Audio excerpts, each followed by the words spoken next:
ನಮಸ್ಕಾರ. ಏನಪ್ಪ ಯಾವಾಗ ಆಯಂತ ಬರ್ತಾ ನಮಸ್ಕಾರ ಆಗ್ತಾವ್ರೆ ಅಂತ ನೋಡ್ತಾ ಇದೀರಾ? ಈ ನಮಸ್ಕಾರ ನಮ್ಮ ದೊಡ್ಡಬಳ್ಳಾಪುರ ನೇಕಾರ ಮುಖಂಡರಿಗೂ ಮತ್ತು ನಮ್ಮ ದೊಡ್ಡಬಳ್ಳಾಪುರ ನೇಕಾರರಿಗೂ ಒಂದ್ ಪೀಠಿಗೆ ಆಗ್ತಾ ಇದೆ. ಯಾರಾದ್ರೂ ಒಂದು ಹೋಟ್ಲಿಕ್ ಇರ್ತಾನೆ, ಹೋಟ್ಲಲ್ಲಿ ಅವ್ನು ಟೀ ₹1 ಮಾರ್ತಾ ಇರ್ತಾನೆ. ಅವ್ನ್ ಪಕ್ಕದ ಹೋಟ್ಲಲ್ಲಿ ಟೀ 50 ಪೈಸೆ ಮಾರ್ತಾ ಇದ್ರೆ ನಮ್ಮ ಹೋಟ್ಲಲ್ಲಿ ಟೀ ₹1, ಪಕ್ಕದ ಹೋಟ್ಲಲ್ಲಿ ಟೀ 50 ಪೈಸೆ ಅಂತ ಯಾರಾದ್ರೂ ಹೇಳ್ತಾರ ಸರ್? ಒಂದ್ಸಾರಿ ನಾನು ಹೇಳೋ ಮ್ಯಾಟರ್ನ ಡೀಪ್ ಆಗಿ ಯೋಚನೆ ಮಾಡ್ರೆ ಯಾರಾದ್ರೂ ಹೇಳ್ತಾರ? ಇಲ್ಲ ಅಲ್ವಾ? ಅದೇ ರೀತಿ ಆಮೇಲೆ ಇನ್ನೊಂದು ಆಂಧ್ರದ ಒಂದು ಊರಿಂದ ಬಂದು ನಮ್ಮೂರಲ್ಲಿ ಕೆಲವು ನೂರಾರು ಮಕ್ಕಳು ನಡೆಸ್ತಾ ಇರ್ತಕ್ಕಂಥವ್ರು ಇದಾರೆ. ಅಂದ್ರೆ ನಡೆಸಬಾರ್ದು ಅಂತಲ್ಲ, ಕಾಟನ್ ಉದ್ಯೋಗ ನಡೆಸ್ತಾ ಇದಾರೆ. ಅವ್ರು ಒಂದ್ಸರಿ ಹೋಗ್ರಿ, ನಮ್ಮೂರ ಹೆಸರು ಅವ್ರು ಯಾರ ಊರಾಗಿರೋ ಲೋಕಲ್ ಜನ ಗೊತ್ತೇನೋ ತಿಳ್ಕೊಂಡ್ ಬರ್ರಿ. ಅವ್ರು ನಮ್ಮೂರ್ನ ಏನಂತಾರೆ ಗೊತ್ತಾ ಸರ್? ಬೆಂಗಳೂರು ಅಂತ ಕರ್ಕೊತಾರೆ. ಬೆಂಗಳೂರಿನ ಎಪಿಸೋಡ್ ನಾವು ಅಂತಾರೆ. ಅಂದ್ರೆ ತಪ್ಪು ತಿಳ್ಕೊಬೇಡ್ರಿ, ಅವ್ರು ಹೇಳೋ ಭಾಷೆ ಹೇಳಕ್ಕೆ ತೆಲುಗು ಪದ ಬಳಸ್ತೆ. ಅಂದ್ರೆ ಎಷ್ಟು ಗುಟ್ಟಾಗಿ ಮಾಡ್ತಾರೆ ನೋಡ್ರಿ, ವ್ಯಾಪಾರ ಅನ್ನೋದೇ ಗುಟ್ಟು. ನಮ್ಮೂರದಲ್ಲಿ ಇರ್ತಕ್ಕಂಥ ಎಲ್ಲರ ನಡುವೆ ಯಾವ್ದೋ ಒಂದು ಗುಜರಾತ್ ಅಲ್ಲಿ ಒಂದು ಊರ್ ಐತೆ, ಊರ ಹೆಸರು ನಾನು ಹೇಳಕ್ಕಿಲ್ಲ ಸರ್.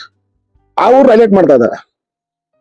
ನಮ್ಮಲ್ಲಿ ಇರೋದಕ್ಕಿನ್ನ ಕಡಿಮೆ ಸಿಗ್ತದೆ ಅಂತ ಹೇಳಿ ಅಲ್ಲೊಂದು ಮತ್ತೆ ಇಲ್ಲೊಂದಿಲ್ಲ ಕರ್ನಾಟಕ ಮಹಾರಾಷ್ಟ್ರ ಪಕ್ಕ ಒಂದು ಊರ್ ಐತೆ ಕರ್ನಾಟಕ ಅಂತ, ಆ ಊರ ಹೆಸರು ಹೈಲೈಟ್ ಮಾಡ್ತಾವ್ರೆ. ಸರ್ ನೀವು ನಮ್ಮೂರ್ ಒಳ್ಳೇದ್ ಮಾಡ್ತಾ ಇದೀರಾ ಇಲ್ಲ ಕೊಂಡ್ಕೊಂಡು ಇನ್ಫಾರ್ಮೇಶನ್ ಕೊಡ್ತಾ ಇದೀರಾ ಅನ್ನೋದು ನೀವು ಆತ್ಮಾವಲೋಕನ ಮಾಡ್ಕೋಬೇಕು. ಒಂದ್ ಹೇಳ್ತೀನಿ ಸರ್, ಸಮಸ್ಯೆಗಳು ಇರ್ತವೆ, ಇದ್ರೆ ನಾವು ಕುತ್ಕೊಂಡು ಮಾತಾಡ್ಕೋಬೇಕು. ಇನ್ನೊಬ್ರಿಗೆ ಪಬ್ಲಿಸಿಟಿ ಕೊಟ್ಟು ನಮ್ ವ್ಯಾಪಾರನ ನಮ್ಮ ಉದ್ಯೋಗನ ಯಾಕೆ ಸರ್ ಬೇರೆ ಕಡೆ ಕಳಿಸ್ಬೇಕು ನಾವು? ತಾವೆಲ್ಲ ಸ್ವಲ್ಪ ಯೋಚನೆ ಮಾಡ್ರಿ. ನಿಮ್ಗೆ ಏನಾರ ಪ್ರಾಬ್ಲಮ್ ಇದ್ದಾಗ ಕುತ್ಕೊಂಡು ಮಾತಾಡೋದು ಪರಿಷ್ಕಾರ.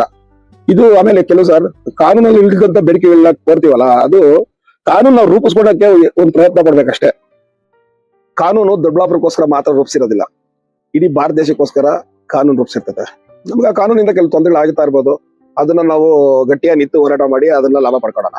ನಾನ್ ತಮ್ಮಲ್ಲೆಲ್ಲ ಕೇಳ್ಕೊಳ್ಳೋದು ಒಂದೇ ಸರ್, ಬೇರೆ ಊರ ಹೆಸರನ್ನ ಹೈಲೈಟ್ ಮಾಡಬೇಡಿ, ಕೈ ಮುಗಿದು ಕೇಳ್ಕೊತೀನಿ. ಅದರಿಂದ ನಮ್ಗೆ ಒಳ್ಳೇದೇನು ಆಗ್ತಾ ಇಲ್ಲ ಸರ್, ತೊಂದರೆನೇ ಆಗ್ತಾ ಐತೆ. ಇಲ್ಲಿ ಬರೋ ಗಿರಾಕಿ ಬೇರೆ ಕಡೆ ನಾವೇ ಹೋಗ್ರಪ್ಪ ಅಂತ ಕಳ್ಸೋಕ್ ಆಗ್ತಾ ಐತೆ ಸರ್. ನಾವು ದೊಡ್ಡಬಳ್ಳಾಪುರ ಬ್ರಾಂಡ್ ಮಾಡ್ಬೇಕು ಅನ್ಕೊಂಡ್ರೆ ಮಾಡ್ಬೋದು, ಏನ್ ದೊಡ್ಡ ಮ್ಯಾಟ್ರ್ ಅಲ್ಲ.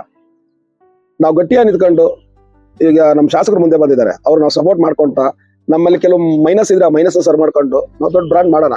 ದೊಡ್ಡಬಳ್ಳಾಪುರ ಬ್ರಾಂಡ್ ಆಗ್ಲೇಬೇಕು. ಜೈ ಜವಾನ್, ಜೈ ಕಿಸಾನ್, ಜೈ ನೇಕಾರ್. ದೊಡ್ಡಬಳ್ಳಾಪುರಕ್ಕೆ ಜೈ.